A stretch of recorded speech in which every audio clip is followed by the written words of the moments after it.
पूरे देश में फैले कोरोना के कहर से सिर्फ लोग मर ही नहीं रहे, बल्कि लोगों की आने वाली जिंदगी चुनौतीपूर्ण होती दिखाई पड़ती है।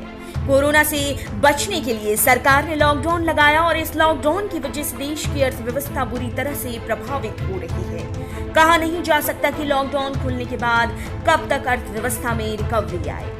इस संकट की चपेट में आकर कई उद्योगों को भारी घाटा सहना पड़ रहा है।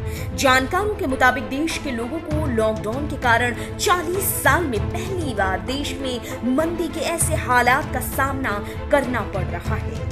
लॉकडाउन के बाद अगर किसी को सबसे ज्यादा घाटा होना तय है तो वो है गैर जरूरी उपभोक्ता सामान से जुड़े उद्योग, जैसे कि टूरिज्म, ऑटोमोबाइल उद्योग, जिसे लोग कम ही खरीदना चाहेंगे। अर्थव्यवस्था की हालत खस्ता होने पर आम लोगों को महंगाई का सामना करना पड़ सकता है। ऐसे में गैर जरूरी सामानों पर शायद ही लोग खर्च करें और जहां तक टूरिज्म, ऑटोमोबाइल उद्योगों पर गौर करें तो ये सीधे तौर पर हमारी जरूरी चीजों में नहीं आते।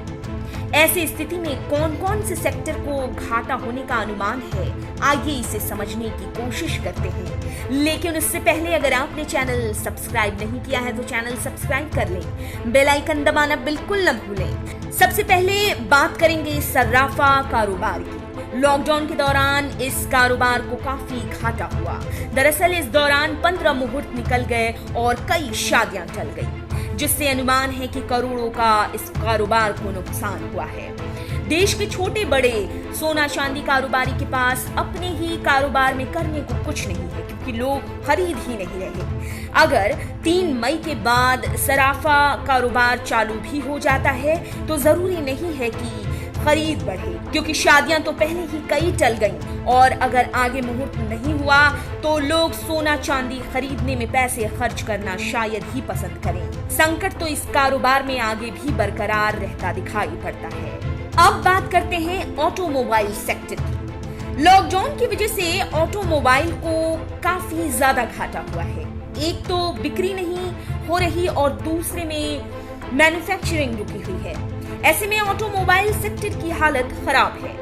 ऐसा नहीं है कि लॉकडाउन खुलते ही सेक्टर में सुधार आने लगेगा, बल्कि लोग पहले बेहद जरूरी चीजों की खरीद पर ज्यादा पैसे खर्च करना चाहेंगे और सीधे तौर पर प्रभावित नहीं करने वाली चीजों पर खर्च नहीं करना चाहेंगे। ऐसे में ऑटोमोबाइल के कायाकल्प के बारे में कुछ कहा नहीं जा सकता और बल्कि कई महीने तक इस सेक्टर की हालत में सुधार होता नहीं दिखाई पड़ता। तब तक तो नहीं जब तक अर्थव्यवस्था की हालत कुछ हद तक सुधर नहीं जाती। अब बात करते हैं देश में कोरोना के संकट के बीच किसानों को हो रहे नुकसान की। लॉकडाउन की वजह से आर्थिक गतिविधियां तो रुकी हुई हैं और इससे किसान भी काफी ज्यादा प्रभावित हो रहे हैं। लॉकडाउन की वजह से कई सीमाएं सील हैं, आवाजाही पर रोक है।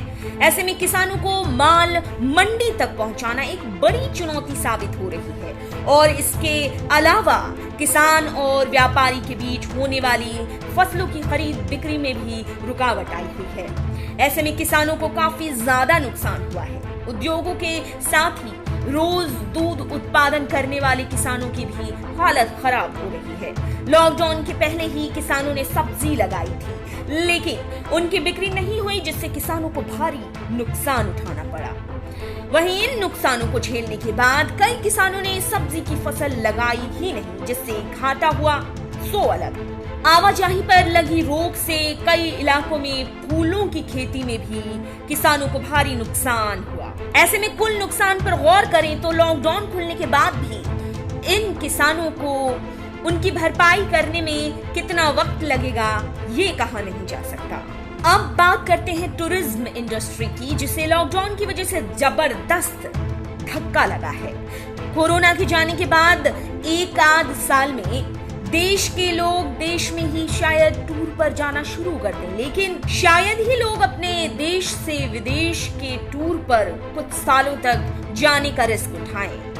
सरकार को इससे जुड़े सेक्टर का ख्याल रखना होगा, क्योंकि टूरिज्म इंडस्ट्री से देश को काफी ज्यादा फायदा होता है। इस वक्त टूरिज्म इंडस्ट्री की हालत खस्ता है।